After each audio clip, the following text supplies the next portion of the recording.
ఏపీలో political heat ఎక్కిస్తున్న మరో నియోజకవర్గం అనకాపల్లి. బెల్లం ఇండస్ట్రీకి పెట్టింది పేరు. కానీ ఇక్కడ రాజకీయాలు అంత తీపి కాదు, ఎప్పుడూ ఘాటుగానే సాగుతుంటాయి. 1985 నుంచి 2004 వరకు 4 సార్లు సీనియర్ లీడర్ దాడి వీరభద్రరావు ఎమ్మెల్యేగా గెలిచారు. అనకాపల్లిలో కాపు గవర సామాజిక వర్గ జనాభా 85% ఉంది. ఈ రెండు కమ్యూనిటీలే ఇక్కడ డామినెంట్గా ఉన్నాయి. ఒక్క 2009, 2019 అసెంబ్లీ ఎన్నికల్లో తప్ప మిగతా అన్ని సందర్భాల్లోనూ గవర సామాజిక వర్గానికి చెందిన నేతలే ఎమ్మెల్యేలుగా గెలుస్తూ వస్తున్నారు. 2019 ఎన్నికల్లో వైసీపీ అభ్యర్థి గుడివాడ అమర్నాథ్ గెలుపులో దాడి వీరభద్రరావు కీలకంగా పనిచేశారు. అయితే ఆయన ఇటీవలే మళ్ళీ తెలుగుదేశం పార్టీలోకి చేరిపోయారు. దీంతో రాజకీయ సమీకరణాలన్నీ పూర్తిగా మారిపోయాయి. అనకాపల్లిలో ఓటర్ నాడి ఎలా ఉందో తెలుసుకునే ముందు 2019 అసెంబ్లీ ఎన్నికల ఫలితాలను ఓసారి విశ్లేషిద్దాం.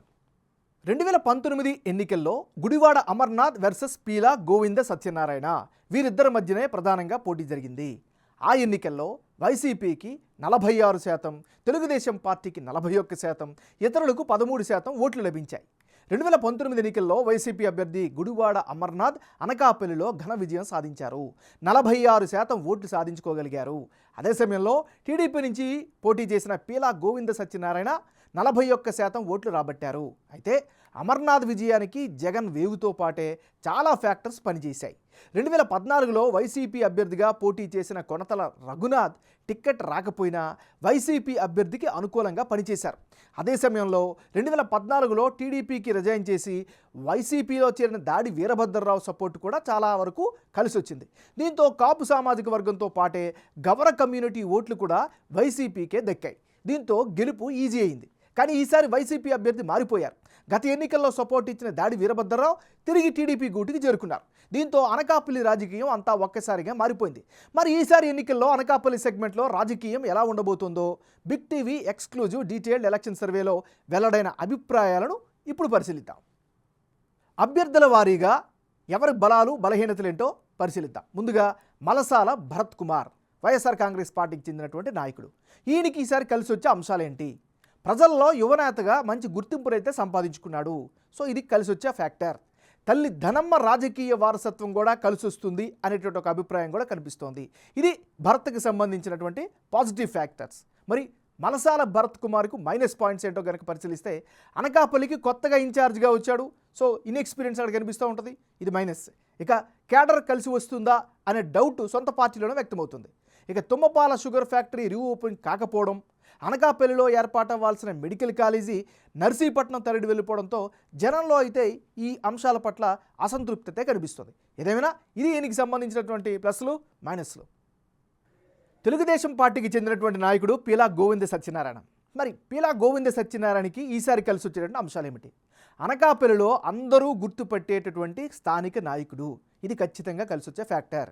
ఇక టీడీపీ తరపున గ్రౌండ్లో యాక్టివ్ రోల్ పోషిస్తున్నారు, ప్రజల్లో తిరుగుతూ ఉన్నారు, ప్రచార కార్యక్రమాలను ముమ్మరం చేస్తూ ఉన్నారు. మరోవైపు దాడి వీరభద్రరావు తిరిగి టీడీపీలోకి రావడం కూడా ఈయనకి ఖచ్చితంగా అదనపు బలం చేకూరినట్టుగా చెప్పుకోవచ్చు. ఇది పీలా గోవింద సత్యనారాయణకి సంబంధించినటువంటి ఈసారి ప్లస్ పాయింట్స్. మరి మైనస్ పాయింట్స్ ఏంటో ఒకసారి కనుక పరిశీలిస్తే గవర కాపు వర్గాలను ఎంతవరకు ఆకట్టుకుంటారు, వీళ్ళిద్దరిని ఎలా మచ్చిక చేసుకుంటారు అనేటటువంటి ఒక ప్రశ్న కావచ్చు, అనుమానం కావచ్చు వ్యక్తమవుతుంది. ఇది ఈయన వరకు ఉండేటటువంటి ప్లస్లు మైనస్లు.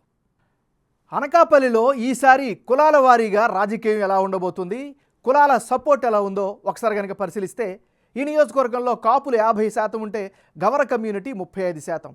ఇతరత్ర కమ్యూనిటీ చిన్న చిత్తగా ఉన్నప్పటికీ కూడా ప్రధానంగా వీళ్ళిద్దరే డామినెంట్ క్యాస్ట్స్. అంటే అనకాపల్లి అసెంబ్లీ నియోజకవర్గంలో కాపు గవర సామాజిక వర్గాలకి చెందిన వారే మెజారిటీగా ఉన్నారు. వీరి సపోర్టు, కింది స్థాయి లీడర్ల మద్దతు ఎవరికి ఉంటే వారే ఎమ్మెల్యేలుగా గెలుస్తూ వస్తున్నారు. కాపుల జనాభా 50% ఉంటే గవర కమ్యూనిటీ జనాభా 35% ఉంది.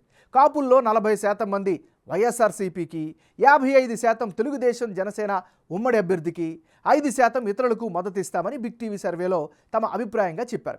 అదే సమయంలో గవర సామాజిక వర్గంలో 30% వైసీపీకి, 65% టీడీపీ జనసేన ఉమ్మడి అభ్యర్థికి, 5% ఇతరులకు మద్దతు ఇస్తామని చెబుతున్నారు.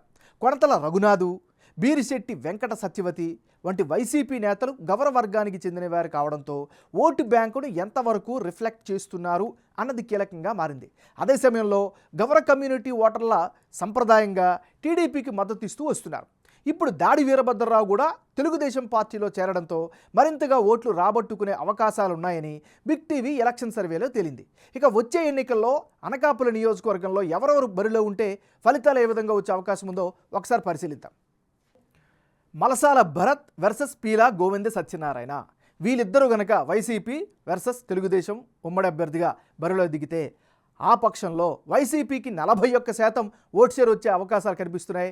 తెలుగుదేశం పార్టీకి ఏకంగా 54% ఓటు షేర్ దక్కించుకునే అవకాశాలు కనిపిస్తోంది. ఇతరులకు 5% ఓట్లు దక్కే ఛాన్సెస్ ఉన్నట్టుగా సర్వేలో తెలుస్తుంది. అంటే ఇప్పటికిప్పుడు ఎన్నికలు జరిగితే అనకాపల్లిలో టీడీపీకి ఎడ్జ్ కనిపిస్తోంది. టీడీపీ అభ్యర్థి పీలా గోవింద సత్యనారాయణకు 54% ఓటు షేర్ రాబట్టే అవకాశాలు ఉన్నాయని బిగ్ టీవీ సర్వేలో వెల్లడైంది. అటు వైసీపీ అభ్యర్థి భరత్ 41% ఓట్లు మాత్రమే రాబట్టే ఛాన్సెస్ కనిపిస్తున్నాయి. ఇతరులకు 5% ఓట్లు వచ్చే అవకాశం ఉందని బిగ్ టీవీ ఎలక్షన్ సర్వేలో జనం తమ అభిప్రాయంగా చెప్పారు.